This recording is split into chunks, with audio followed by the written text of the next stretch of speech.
बिस्मिल्लाहिर्रहमानिर्रहीम। अस्सलाम वालेकुम। उम्मीद करता हूँ आप सब लोग खैरियत से होंगे। मैं बिलाल अहमद खान न्याजी एक नई वीडियो के साथ आपकी खिदमत में एक बार फिर से हाजिर हूँ। आज की जो हमारी वीडियो है इसका टॉपिक है कम्बिनेशन। ये कोई टोटली नया टॉपिक नहीं है, बल्कि ये जो हम पिछली वीडियोस में टॉपिक्स पढ़ते आ रहे हैं ये उन्हीं टॉपिक्स का तसलसल है। और यहाँ पे ये भी बताता चलूँ कि चूंकि हम एक प्रॉपर सीक्वेंस में चल रहे हैं, तो अगर आपने मेरी पिछली वीडियोस नहीं देखी तो आप मेरी पिछली वीडियोस को पहले देख लीजिए, ताकि आज वाली वीडियो आपको सही से समझ आ सके। अभी अपना वक्त ज़ाया किए बगैर अपनी आज की वीडियो की तरफ चलते हैं। मैं अपनी स्क्रीन शेयर कर देता हूँ। आई होप कि आप लोगों को मेरी स्क्रीन विजिबल होगी। तो सबसे पहले मैं आप लोगों को आज का पीडीएफ हैंडआउट दिखा देता हूँ। तो ये हमारा आज का पीडीएफ हैंडआउट है, और अगर आप इस डॉक्यूमेंट को एक्सेस करना चाहते हैं तो इसका लिंक आपको डिस्क्रिप्शन में मिल जाएगा। और ये जो है ये हमारा आज का एजेंडा कह लें। तो सबसे पहले चलते हैं कम्बिनेशन के ब्रीफ ओवरव्यू की तरफ। तो कम्बिनेशन अब है क्या? Combination can formally be defined as the number of ways of choosing और सेलेक्टिंग ऑब्जेक्ट्स। यानी कि अगर आपके पास बहुत सारे ऑब्जेक्ट्स हैं और उनमें से आप कुछ ऑब्जेक्ट्स को सिलेक्ट करना चाहते हैं या कुछ ऑब्जेक्ट्स को चूज करना चाहते हैं, तो इसको हम कम्बिनेशन कहते हैं। या इसको सॉल्व करने के लिए हम इस तरह के प्रॉब्लम्स को सॉल्व करने के लिए हम कम्बिनेशन का इस्तेमाल करते हैं। अगर आप कम्बिनेशन को पहले जो हम टॉपिक्स पढ़ चुके हैं, यानी कि फॉर एग्जांपल हम परमुटेशन पढ़ चुके हैं, तो अगर आप कम्बिनेशन को परमुटेशन के साथ रिलेट करना चाहें तो वो कैसे करेंगे, उसके लिए आप ये डेफिनेशन भी कम्बिनेशन के लिए ये भी डिफाइन कर सकते। कम्बिनेशन को आप ऐसे भी डिफाइन कर सकते हैं कि the arrangement of objects where the order does not matter. आपको याद रहे तो हम पिछली वीडियोस में देख चुके थे, परमुटेशन के हवाले से हमने डिटेल डिस्कशन की थी। उसमें हमने देखा था कि परमुटेशन क्या होती है, अरेंजमेंट ऑफ ऑब्जेक्ट्स जहाँ पे ऑर्डर मैटर करता है। जबकि यहाँ पे जो कम्बिनेशन क्या चीज है, कम्बिनेशन है कि अरेंजमेंट ऑफ ऑब्जेक्ट्स जहाँ पे ऑर्डर मैटर नहीं करता। तो परमुटेशन में ऑर्डर मैटर करता है और कम्बिनेशन में हमारा ऑर्डर मैटर नहीं करता। अगर आपको परमुटेशन के हवाले से मजीद डिटेल में जानना है तो उसका लिंक आपको डिस्क्रिप्शन में मिल जाएगा, जो कि हमने परमुटेशन के ऊपर वीडियो बनाई है। ठीक है, अब चलते हैं आगे कि कम्बिनेशन का मैथमेटिकल फार्मूला क्या है। तो कम्बिनेशन का मैथमेटिकल अगर मैं इसको पढ़ के आपको बताऊं, तो if we have N objects, यानी कि अगर हमारे पास टोटल एन ऑब्जेक्ट्स हैं, एन कोई भी नंबर हो सकता है, 5 हो सकता है, 10 हो सकता है, 100 हो सकता है, 1000 हो सकता है। If we have N objects and we want to choose और select R of them, R objects from them, यानी कि हमारे पास एन टोटल ऑब्जेक्ट्स हैं, उनमें से हम आर ऑब्जेक्ट्स को चूज या सिलेक्ट करना चाहते हैं, तो फिर हम ये नीचे वाले फार्मूलाज यूज कर सकते हैं जो कि कम्बिनेशन के फार्मूलाज हैं। अच्छा, यहाँ पे मैंने इनको बोल्ड किया हुआ है, ये कीवर्ड्स को याद रखिएगा। चूज या फिर सेलेक्ट, ये दो बहुत इंपॉर्टेंट कीवर्ड्स हैं। हमने परमुटेशन में देखा था कि परमुटेशन पे हम क्या बात कर रहे थे, चूज एंड अरेंज की बात कर रहे थे। यानी कि आपने पहले चूज करना है और फिर आपने ऑब्जेक्ट्स को अरेंज करना है। अब यहाँ पे सिर्फ चूज आएगा, यानी कि आपने सिर्फ चूज करना है। फॉर एग्जाम्पल आपके पास एन ऑब्जेक्ट्स हैं और उनमें से आपने सिर्फ आर को चूज करना है, सिर्फ आपने चूज करना है, उनको अरेंज नहीं करना। परमुटेशन की बात होती तो आपने चूज करके अरेंज भी करना था। ठीक है, तो ये दोनों में डिफरेंस है। इसको मैं एक छोटी सी एग्जांपल से आपको समझा देता हूँ। एग्जांपल्स मजीद आगे भी आ रही हैं, लेकिन एक और छोटी सी यहाँ पे मैं, ताकि आपको एन, आर और चूज और सिलेक्ट वाली चीज बिल्कुल सही से समझ आ जाए, उसके लिए मैं आपको एक छोटी सी एग्जांपल से यहाँ पे समझा देता हूँ। कि मिसाल के तौर पे हमारे पास 5 बुक्स हैं, B1 है, B2 है, B3 है, B4 है, B5 है। ठीक है, हमारे पास 5 बुक्स हैं और आप इन 5 में से कोई सी भी 2 बुक्स रेंडमली चूज करना चाहते हैं। तो इसके बहुत सारे तरीके हो सकते हैं। मिसाल के तौर पे आप पहली बारी में हो सकता है पहली B1 को चूज करें या B4 को चूज करें। हो सकता है आप B2 को चूज करें या फिर आप B4 को चूज करें। हो सकता है कि आप B5 को चूज करें या फिर आप B3 को चूज करें। इस तरह से मल्टीपल इसके आपके कम्बिनेशन बनते जाएंगे। तो इस तरह का जहां भी प्रॉब्लम आएगा उसमें हम कम्बिनेशन को इस्तेमाल करेंगे। अब यहाँ पे इसको हम मजीद डिटेल में भी आगे आगे जाके देखेंगे, लेकिन ये एग्जांपल देने का मकसद ये है कि टोटल हमारे पास कितनी बुक्स हैं, 5 बुक्स हैं। तो यहाँ पे हमारा एन क्या होगा, एन हमारा 5 होगा, यानी टोटल बुक्स हमारे पास 5 हैं। और हमने इन 5 में से कितनी बुक्स को चूज करना है, हमने इन 5 में से कोई सी भी 2 बुक्स को एट रैंडम यानी रैंडमली हमने चूज करना है। तो वो हम कैसे करेंगे, यानी कि 5 बुक्स को, अगर हम 5 में से 2 बुक्स को चूज करना है तो उसके मल्टीपल तरीके थे। यानी कि इस तरह भी हो सकता था, B1 आए, B4 आए, B2 आए, B4 आए, इस तरीके के मल्टीपल कम्बिनेशन बन सकते हैं। जो कि हमने यहाँ पे 5 में से 2 बुक्स को चूज करना है, यहाँ पे हमारा आर क्या आएगा, आर हमारा यहाँ पे 2 आ जाएगा। तो एन और एन क्या है, टोटल नंबर ऑफ आपके पास ऑब्जेक्ट्स कितने मौजूद हैं, जो कि हमारे पास पांच बुक्स मौजूद हैं। हमने इनमें से कितनी सेलेक्ट करनी है या कितनी चूज करनी है, हमने इनमें से कोई सी भी दो सेलेक्ट या चूज करनी थी। तो वो हमारे पास क्या आ गया, हमारे पास आर आ गया, जो कि है 2 है। अब ये एन और आर है, और ये चूज और सेलेक्ट करने का मतलब ये है। आई होप कि इस जो छोटी सी एग्जांपल दिया, यानी कि आपके पास 5 बुक्स हैं, इसमें से आपने दो चूज करनी है, तो यहाँ पे आपके पास एन 5 आएगा और आर आपके पास 2 आएगा। तो आई होप कि इस चीज से आपको एन का भी पता चल गया होगा कि एन का क्या मतलब है, या आर का क्या मतलब है, या आपका चूज या सिलेक्ट का क्या मतलब है। इसको मैं इरेज कर देता हूँ, और अब आपको मैं ये फॉर्मूला दिखाता हूँ कि फॉर्मूला एक्चुअली है क्या। थोड़ा सा मैं जूम इन कर देता हूँ, हो सकता है आपको सही से नजर ना आ रहा हो। अच्छा, अगेन ये भी परमुटेशन का जिस तरह फॉर्मूला था हमने पिछली वीडियोस में देखा था, तो कम्बिनेशन का भी उससे मिलता जुलता फॉर्मूला है। तो यहाँ पे हमने क्या, कम्बिनेशन को हम कैसे डिनोट करते हैं, हम कम्बिनेशन को सी के सिंबल से डिनोट करते हैं, और सी से कम्बिनेशन बनता है, और सी का ही सिंबल हम यूज करते हैं। और सी के लेफ्ट साइड के टॉप पे हम क्या लिखते हैं, एन लिखते हैं, और सी के राइट साइड के बॉटम पे हम क्या लिखते हैं, आर लिखते हैं। तो इस तरीके से हम अपना कम्बिनेशन का जो मैथमेटिकल नोटेशन है उसको हम इस तरह से सिंबलाइज करते हैं, या इस तरह से उसको रिप्रेजेंट करते हैं, जहाँ पे एन हमारे पास टोटल ऑब्जेक्ट्स होते हैं, और हमने उनमें से आर को चूज करना होता है। ठीक है, यहाँ पे एक और चीज भी आप जहन में रख सकते हैं कि चूंकि चूज जो है वो सी, ये जो कीवर्ड है चूज का, ये सी से बनता है, और आपके कम्बिनेशन में भी आपने चूज करना होता है, तो कम्बिनेशन वाली चीज में भी सी आता है। ये चीज आप रिमेंबर रखने के लिए इसको याद रख सकते हैं कि सी से कम्बिनेशन बनता है और सी से ही चूज बनता है। ठीक है, यहाँ पे एन सी आर, यानी आपने एन में से आर ऑब्जेक्ट्स चूज करने हैं। ठीक है, अब इसका मतलब क्या है, ये तो आपने मेटिकल इसका सिंबल कह लें या इसकी रिप्रेजेंटेशन कह लें। इसको आप अगर डायरेक्टली कैलकुलेटर में पुट करेंगे तो आपको डायरेक्टली आंसर मिल जाएगा। लेकिन इसके पीछे कौन क्या मैथमेटिक्स लाई करती है, या ये मैथमेटिकली तौर पे अगर आप इसको सॉल्व करना चाहें मैन्युअली, तो वो कैसे करेंगे। तो ये जो पूरी चीज है एन सी आर जो है, ये इक्वल टू होता है n factorial divided by r factorial multiplied by n minus r factorial. अच्छा, अब ये फैक्टोरियल क्या है, और हो सकता है आपको लग रहा हो कि ये क्या अजीब से सिंबल डले हुए हैं। तो ये जो फैक्टोरियल है, इस पे हम पहले ही एक प्रॉपर डिस्कशन कर चुके हैं अपनी पिछली वीडियोस में। तो अगर आपने मेरी फैक्टोरियल वाली वीडियो नहीं देखी, तो उसका लिंक आपको डिस्क्रिप्शन में मिल जाएगा। तो मेरा मशवरा यही होगा कि आप पहले मेरी फैक्टोरियल वाली वीडियो देख लें, ताकि आपको ये चीजें सही से समझ आ सके। तो एनसीआर किसके इक्वल है, एन फैक्टोरियल के divided by r factorial multiplied by n minus r factorial. ठीक है, एन माइनस आर का होल फैक्टोरियल। ये इसका आपके पास फॉर्मूला है। आपके पास अगर एन पर आपको पता है, आपको आर पता है, तो आप इजीली एन सी आर यानी टोटल नंबर ऑफ कॉम्बिनेशन आप फाइंड कर सकते हैं। अच्छा, यहाँ पे आपको एक चीज पता होनी चाहिए कि आपका जो एन है वो आर के बराबर हो सकता है या आर से बड़ा होगा।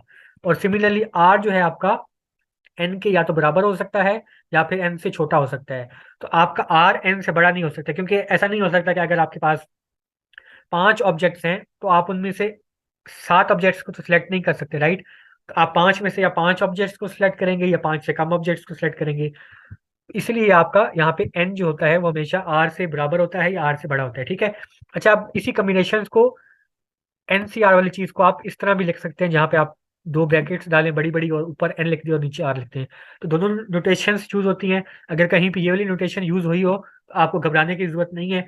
आपको मैंने बता दिया है कि दोनों नोटेशंस यहाँ पे यूज हो सकती हैं कम्बिनेशन को डिनोट करने के लिए। ठीक है, तो आई होप कि ये चीज आपको समझ आ गई होगी कि कम्बिनेशन है क्या, इसका मैथमेटिकल फॉर्मूला क्या है।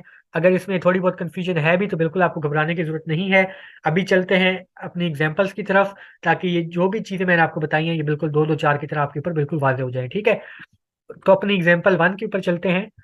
एग्जाम्पल 1 हमारे पास क्या है, एग्जाम्पल 1 है suppose you have 4 coloured balls, यानी कि ये कह रहे हैं कि आप सपोज करें कि आपके पास 4 कलर्ड बॉल्स हैं, red green blue and yellow, यानी 4 डिफरेंट कलर्स की आपके पास बॉल्स हैं, और बॉल्स जो हैं वो बॉक्स के अंदर पड़ी हुई हैं। ठीक है, अब आपने क्या करना है कि in how many ways can you choose any 2 balls at random from this box.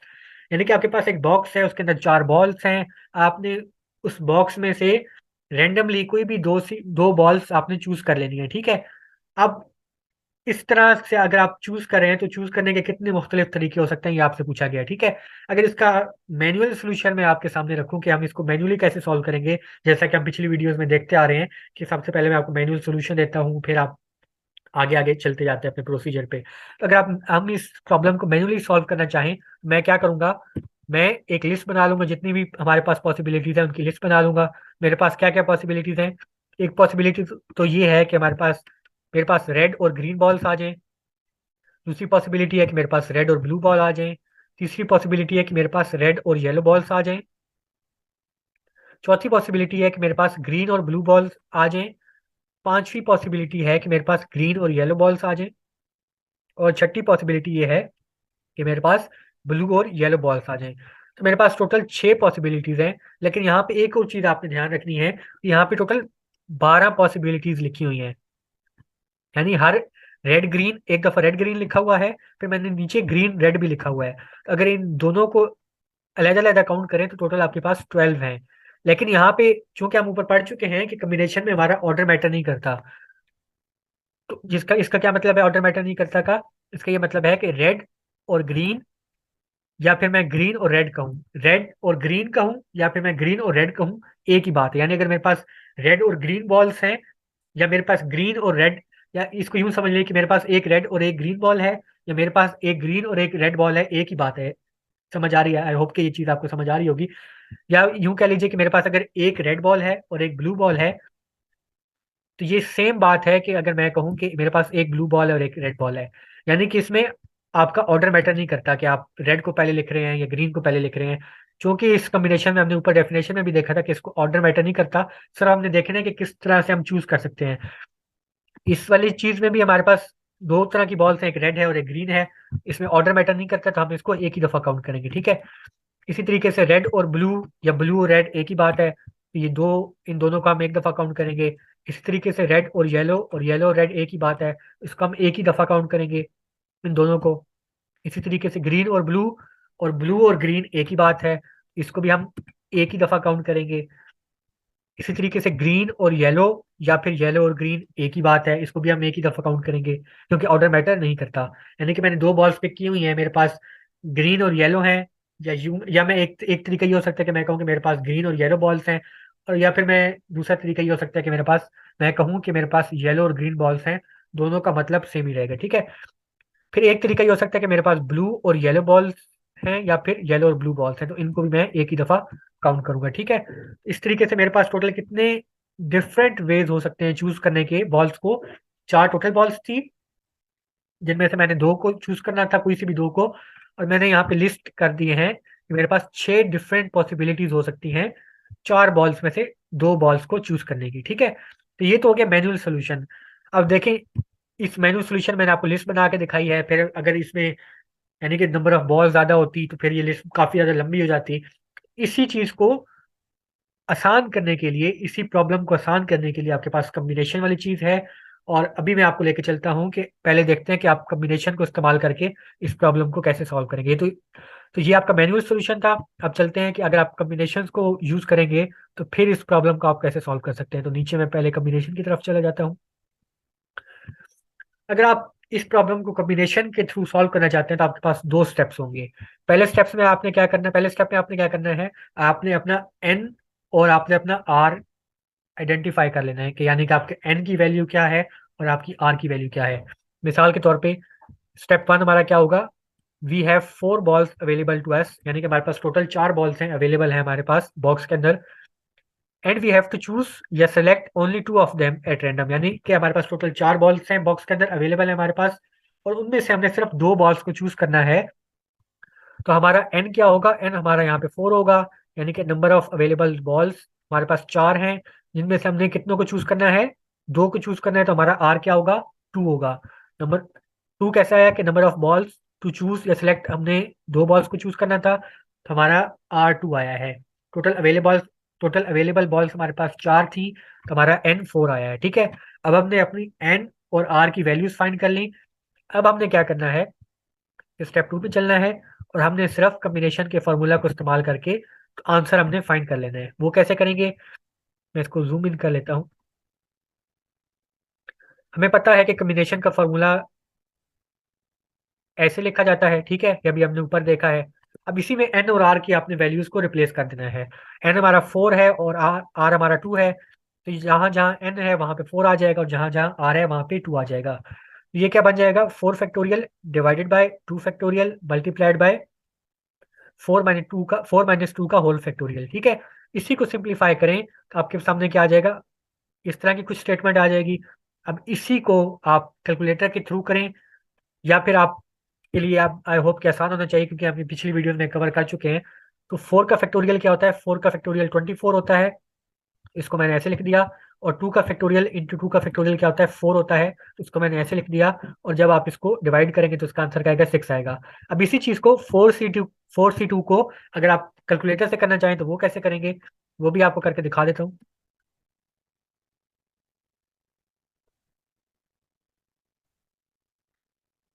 तो मिसाल के तौर पे आपके पास, आपने 4C2 लिखना था। आपने सबसे पहले 4 लिखना है, फिर आपने सी का सिंबल डालना है, और फिर आपने 2 लिख देना है, तो आपके पास आंसर आ जाएगा।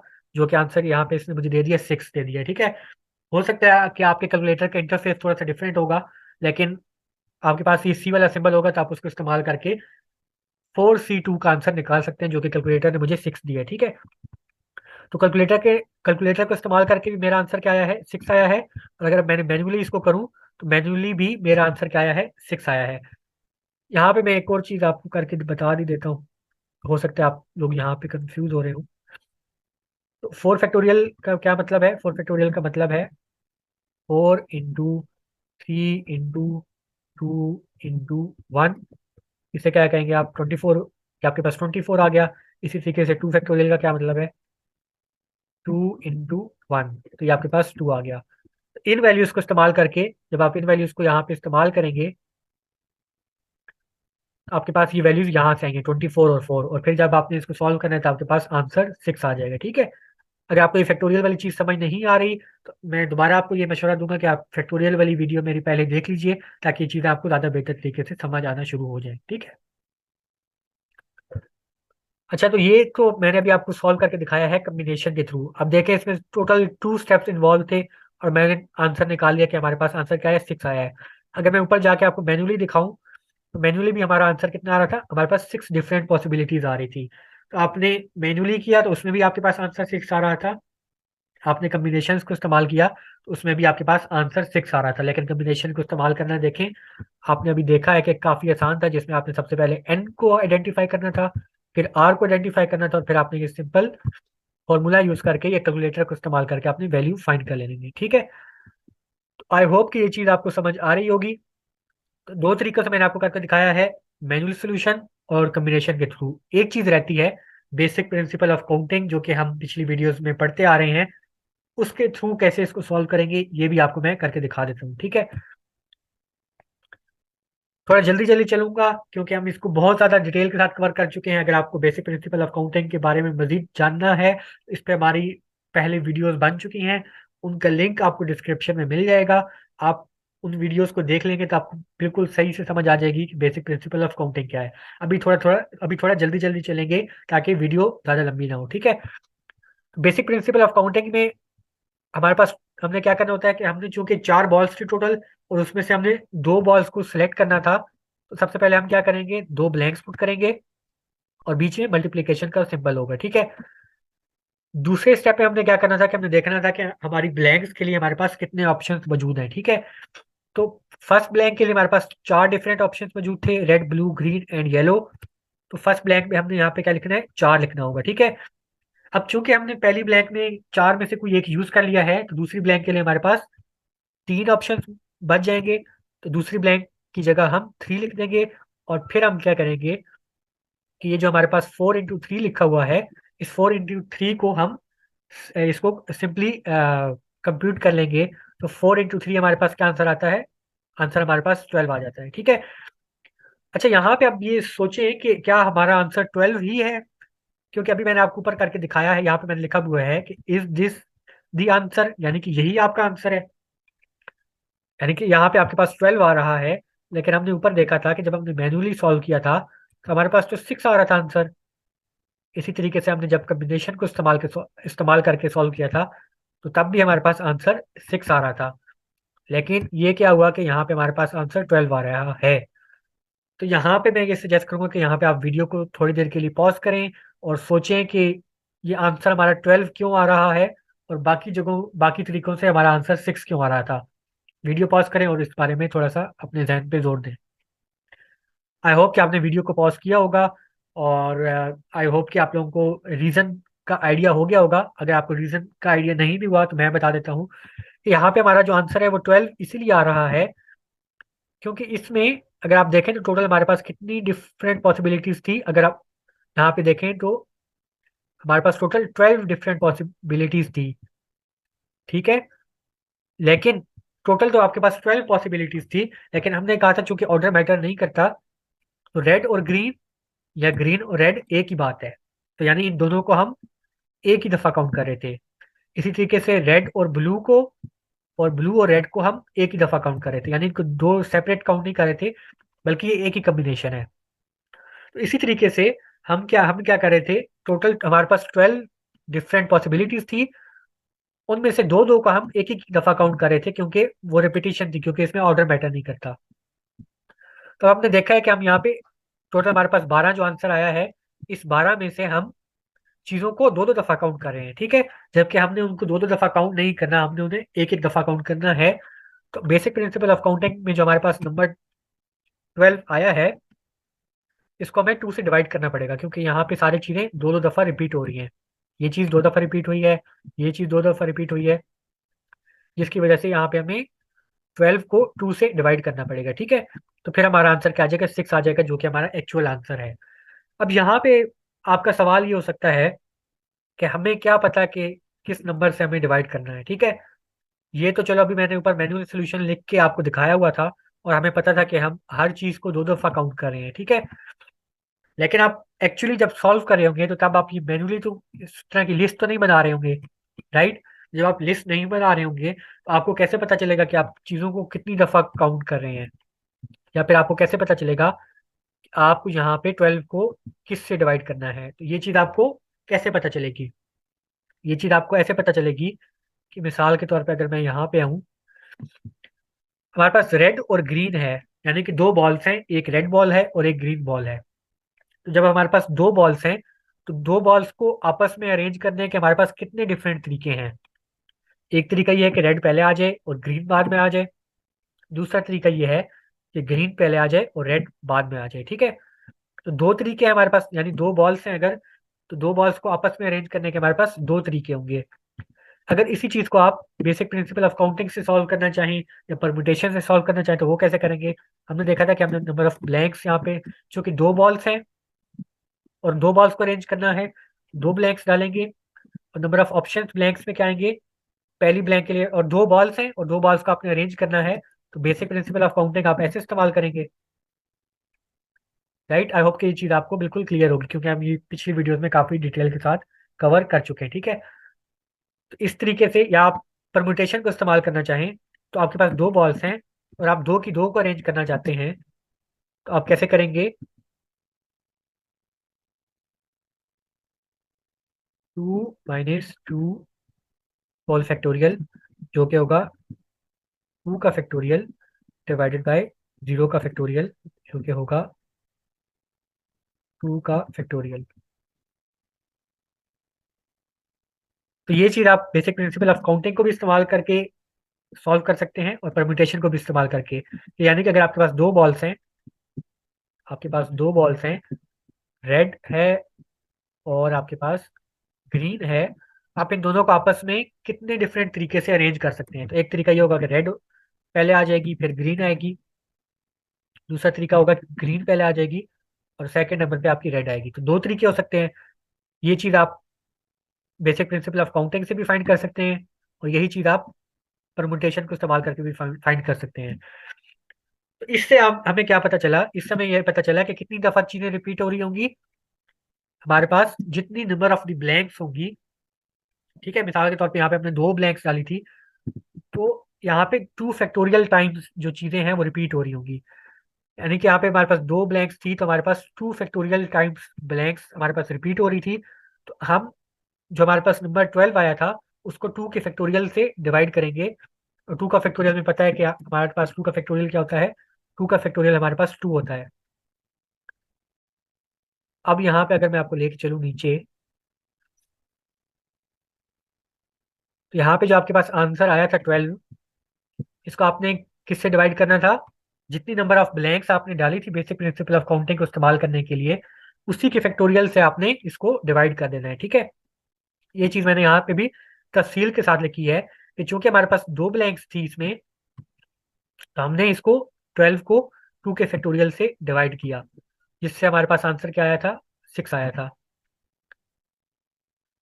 यानी कि हमारे पास 12 आंसर था, तो इसको हमने, जितनी नंबर ऑफ ब्लैंक्स थी, हमारे पास नंबर ऑफ ब्लैंक्स 2 थी, 2 के फैक्टोरियल से हमने इसको डिवाइड किया, तो आंसर हमारे पास क्या आया था, 2 का फैक्टोरियल 2 होता है, या आंसर हमारे पास आया था 6 आया था। तो इस तरीके से आप बेसिक प्रिंसिपल ऑफ काउंटिंग को इस्तेमाल करके भी आंसर आप फाइंड कर सकते हैं। ठीक है, तो इस सवाल को, इस प्रॉब्लम को सॉल्व करने के लिए मैंने आपको 3 तरीके करके दिखाए हैं।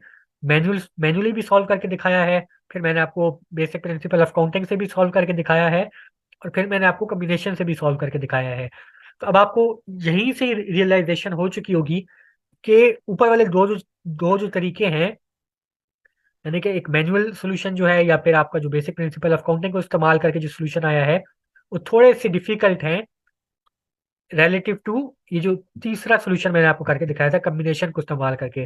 तो कम्बिनेशन को इस्तेमाल करना आपने रियलाइज कर लिया होगा कि रिलेटिवली आसान है। तो आई होप कि ये चीज़ आपको, अब इसकी इंपॉर्टेंस आपको समझ आ रही होगी कि हम कम्बिनेशन को क्यों इस्तेमाल करते हैं। तो अक्सर स्टूडेंट ये पूछ रहे होते हैं कि कम्बिनेशन का फ़ायदा क्या है, इसको हम क्यों पढ़ रहे हैं, इसका इस्तेमाल क्या है। तो आई होप कि इस चीज़ से आपको इसका आंसर मिल चुका होगा कि कम्बिनेशन को हम इसलिए इस्तेमाल करते हैं कि बेसिक प्रिंसिपल ऑफ काउंटिंग को इस्तेमाल करके इस तरह के प्रॉब्लम्स को सॉल्व करना थोड़ा सा मुश्किल हो जाता है। इसी पूरे प्रोसीजर को आसान करने के लिए हम कम्बिनेशन को इस्तेमाल करते हैं। और आपने देखा कि सिर्फ 2 स्टेप्स में का पूरा सवाल हमने सॉल्व कर लिया कम्बिनेशन को इस्तेमाल करके। ठीक है, तो ये हमारी एग्जाम्पल 1 थी। अब अपने एग्जाम्पल 2 की तरफ चलते हैं। एग्जाम्पल 2 बिल्कुल उसी से सिमिलर है, थोड़ी सी कम्प्लेक्सिटी ऐड की है। अब चूंकि पिछली एग्जाम्पल को हमने काफी डिटेल के साथ स्टडी किया है, इसमें जल्दी जल्दी चलूंगा ताकि वीडियो हमारी जल्दी से अपने अख्ताम को पहुंच सके। ठीक है, suppose you have 4 coloured balls, again वही सवाल है। आपके पास 4 बॉल्स हैं बॉक्स के अंदर डिफरेंट कलर्स की। In how many ways can you choose any 3 balls at random from this box. यानी पहले आपके पास 4 बॉल्स थी, आपने उनमें से रैंडमली कोई सी भी 2 बॉल्स को चूज करना था।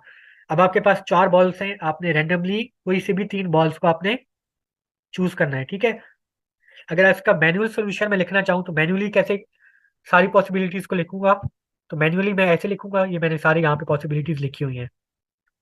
एक तरीका ये हो सकता है कि मेरे पास रेड ग्रीन ब्लू हो जाए, 3 बॉल्स आ जाए, एक रेड हो, एक ग्रीन हो, और एक ब्लू हो। एक तरीका ये हो सकता है कि मेरे पास एक रेड आ जाए, एक ग्रीन आ जाए, एक येलो आ जाए। एक तरीका ये हो सकता है कि एक रेड आ जाए, एक ब्लू आ जाए, एक येलो आ जाए।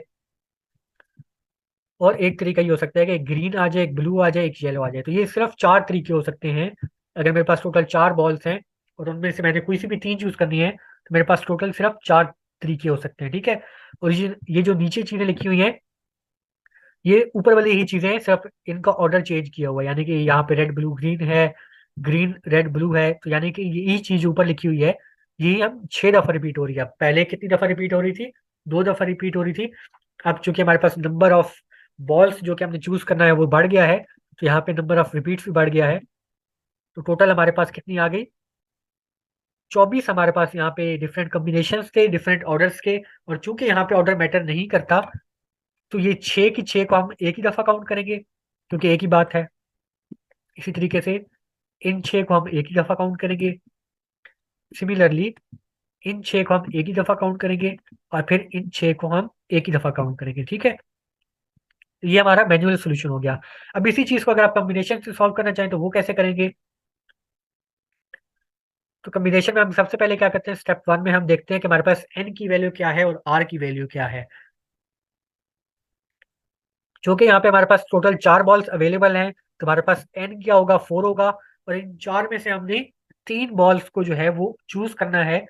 हमारा आर यहाँ पे क्या होगा, 3 होगा। ठीक है, तो एन हमारे पास 4 है, आर हमारे पास 3 है। अब इसको सिर्फ आपने फॉर्मूला में पुट कर देना है और आंसर आपने निकाल लेना है। वो कैसे करेंगे, वो मैं आपको यहाँ पे दिखा देता हूँ। कम्बिनेशन का फॉर्मूला हमारे पास कुछ इस तरह का होता है।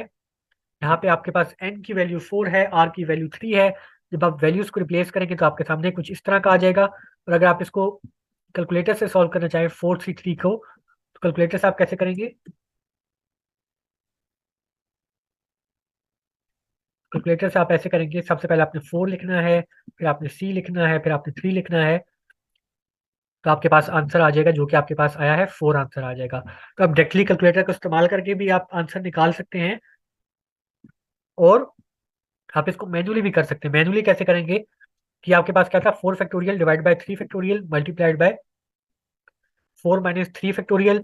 तो 4 - 3 1 होता है, तो 1 फैक्टोरियल आ जाएगा। और इसको जब आप मजीद सिंप्लीफाई करेंगे तो आपके पास 4 फैक्टोरियल डिवाइडेड बाय 3 फैक्टोरियल आ जाएगा। 4 फैक्टोरियल क्या होता है? 4 फैक्टोरियल हमारे पास 24 होता है, ये हम पहले भी देख चुके हैं। और 3 फैक्टोरियल हमारे पास क्या होता है, 3 × 2 × 1 जो कि 6 होता है। जब आप इसको सॉल्व करेंगे तो आपके पास आंसर 4 आ जाएगा। तो ये आपने कम्बिनेशन को इस्तेमाल करके बड़े ही आसानी से इस प्रॉब्लम का आपने जवाब निकाल लिया, ठीक है। इसी चीज को अगर आप बेसिक प्रिंसिपल ऑफ काउंटिंग के थ्रू सॉल्व करना चाहें तो वो आप कैसे करेंगे? आपने 3 बॉल्स को सिलेक्ट करना था। आपने सबसे पहले क्या करना है, 3 ब्लैंक्स यहाँ पे पुट कर देनी है, और बीच में आपने मल्टीप्लिकेशन का सिंबल डाल लेना है। उसके बाद आपने देखना है कि हर ब्लैंक को फिल करने के आपके पास कितने ऑप्शंस मौजूद हैं। पहली ब्लैंक को फिल करने के आपके पास 4 ऑप्शंस मौजूद हैं। एक ऑप्शन को आप इस्तेमाल कर लेंगे तो दूसरी ब्लैंक के लिए 3 ऑप्शंस मौजूद होंगे, और तीसरी ब्लैंक के लिए सिमिलरली 2 ऑप्शन यहाँ पे मौजूद होंगे। ये हम पिछली वीडियोस में काफी डिटेल के साथ स्टडी कर चुके हैं। अब आपने क्या करना है, इसको सिंपली आपने कंप्यूट कर देना है 4 × 3 × 2 को, जो कि आपके पास आंसर आएगा 24। अब यहाँ पे सवाल ये है कि जो 24 आपके पास आंसर आया है, क्या यही आपका आंसर है? क्योंकि अभी हमने ऊपर देखा था, जब मैन्युअली हमने लिस्ट बनाई थी तो हमारा आंसर 4 पॉसिबिलिटीज आ रही थी, 4 डिफरेंट पॉसिबिलिटीज आ रही थी। और कम्बिनेशन को इस्तेमाल करके भी हमने देखा था कि हमारे पास आंसर 4 आ रहा था, जबकि यहाँ पे हमारे पास आंसर क्या आ रहा है, 24 आ रहा है। अब इस 24 का, यानी कि ये तो हमारा आंसर नहीं है, हमने ऊपर भी देखा है। तो अब हमारा असल आंसर तक पहुंचने का तरीका कार क्या होगा? तो हमने जैसा कि ऊपर देखा था कि हमने इस 24 को डिवाइड करना है जितनी नंबर ऑफ ब्लैंक्स हमने ऊपर पुट की हैं। तो यहाँ पे हमने कितनी नंबर ऑफ ब्लैंक्स पुट की थी, 3 नंबर ऑफ ब्लैंक्स पुट की थी, 3 नंबर ऑफ ब्लैंक्स थी जो हमने पुट की थी। तो हमने क्या करना है कि हमने 24 को किससे डिवाइड करना है, वेट अ मिनट, 24 को हमने डिवाइड करना है नंबर ऑफ ब्लैंक्स के फैक्टोरियल से। नंबर ऑफ ब्लैंक्स हमारे पास 3 थी, तो 3 मैंने यहाँ पे लिखा, और 3 के फैक्टोरियल से डिवाइड करना था तो 3 फैक्टोरियल आ जाएगा। अब ये चीज किसकी इक्वल होती है, 24 एज इट इज आ जाएगा, डिवाइडेड बाई 3 का फैक्टोरियल का क्या मतलब है, 3 × 2 × 1, जो कि इसको हम इस तरह भी लिख सकते हैं 24 ÷ 6। और इसी चीज को अगर आप मजीद सिंप्लीफाई करें तो ये क्या बन जाएगी, इज इक्वल टू 4। तो आपके पास आंसर इस तरीके से क्या आ गया, 4 आ गया। तो आपके पास आंसर यहाँ पे 24 आया था, और चूंकि आपने 3 ब्लैंक्स डाली थी, और ये ऊपर देखे आप कि यहाँ पे चीजें भी 6 6 दफा रिपीट हो रही थी, तो हमने इसी चीज को कैटर करने के लिए इस 24 को हमें 3 के फैक्टोरियल से डिवाइड करना पड़ा, जो कि जिसने फिर हमें आंसर दिया 4, ठीक है। जिसके डिवाइड करने के बाद हमारे पास आंसर क्या आया, 4 आया। तो 6 से डिवाइड क्यों किया है, 6 क्या चीज है, यहाँ पे नंबर ऑफ ब्लैंक्स का फैक्टोरियल है। नंबर ऑफ ब्लैंक्स हमारे पास 3 थी, 3 का फैक्टोरियल 6 होता है, तो हमने 24 को 6 से डिवाइड किया। और इसी चीज को मैंने यहाँ पे एक्सप्लेन भी किया हुआ है, आप इसको मजीद डिटेल के साथ यहाँ पे पढ़ सकते हैं, तो आपको बिल्कुल सही से समझ आ जाएगी।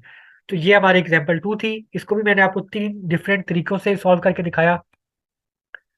सबसे पहले मैंने आपको मैन्युअल सोल्यूशन दिखाया कि मैन्युअली इसको किस तरह करेंगे, फिर मैंने आपको कम्बिनेशन के थ्रू दिखाया, फिर मैंने आपको बेसिक प्रिंसिपल ऑफ काउंटिंग के थ्रू इसको सॉल्व करके दिखाया। अगेन यहाँ से आप रियलाइज कर सकते हैं कि कम्बिनेशंस को यूज करना रिलेटिवली ज़्यादा आसान है। तो यही इसका फायदा है कम्बिनेशन को इस्तेमाल करने का, कि आपकी जो कैलकुलेशन हैं वो काफ़ी ज़्यादा शॉर्ट हो जाती हैं, काफ़ी ज़्यादा आसान हो जाती हैं। तीनों तरीके मैंने आपको बताए हैं, इन तीनों को आपको यानी कि बेसिक आइडिया होना चाहिए। और इसके बाद आपने कौन सा इस्तेमाल करना है वो टोटली आपके ऊपर है। जोन सा आपको ज़्यादा बेहतर लगता है वही आप इस्तेमाल करें। लेकिन चूंकि यहाँ पे कम्बिनेशन को आपने देखा है कि कम्बिनेशन को इस्तेमाल करना काफ़ी आसान लग रहा है, तो आपको मेरा मशवरा यही होगा कि इस तरह के प्रॉब्लम्स में आप कम्बिनेशन को इस्तेमाल करें। ठीक है। तो आज की वीडियो में हमने क्या देखा? आज की वीडियो में मैंने आपको बताया कि कम्बिनेशन क्या चीज़ है, कम्बिनेशन का मतलब क्या है, फिर हमने उसके मैथमेटिकल फार्मूला को देखा, फिर हमने उसकी कुछ एग्जांपल्स सॉल्व की, और एग्जांपल्स के अंदर भी मैंने आपको पहले मैनुअल सॉल्यूशन करके दिखाया, फिर मैंने आपको बेसिक प्रिंसिपल ऑफ काउंटिंग के थ्रू करके दिखाया, और फिर मैंने आपको कम्बिनेशन के थ्रू करके दिखाया। फिर मैंने उन तीनों को आपस में कंपेयर किया और आपको बताया कि कम्बिनेशन का फ़ायदा क्या है और कम्बिनेशन को हम इस्तेमाल क्यों करते हैं। और ये सारी चीज़ें मैंने आपको स्टेप बाय स्टेप आपके सामने रखी थी एग्जाम्पल्स के थ्रू। ठीक है। तो यहाँ पर हमारी ये जो वीडियो है अपने इख्तिताम को पहुंचती है। अब तक हम जो भी पढ़ चुके हैं इसमें से अगर आपका कोई सवाल है या कोई चीज़ आपको समझ नहीं आई तो आप बिला झिझक कमेंट सेक्शन का इस्तेमाल कर सकते हैं। अपनी आगे आने वाली वीडियोस में हम कम्बिनेशन के हवाले से मुख्तलिफ प्रैक्टिस क्वेश्चन सॉल्व करेंगे। एक एक सवाल आपके सामने रखूंगा, स्टेप बाय स्टेप करके दिखाऊंगा, ताकि कम्बिनेशन के हवाले से अभी भी आपके जहन में कोई कंफ्यूजन है तो उसको दूर किया जा सके। उम्मीद करता हूँ आज की ये वीडियो आपको पसंद आई होगी। अगली मुलाकात तक के लिए मुझे इजाज़त दीजिए। अपना ख्याल रखिएगा और मुझे दुआ में याद रखिएगा। शुक्रिया।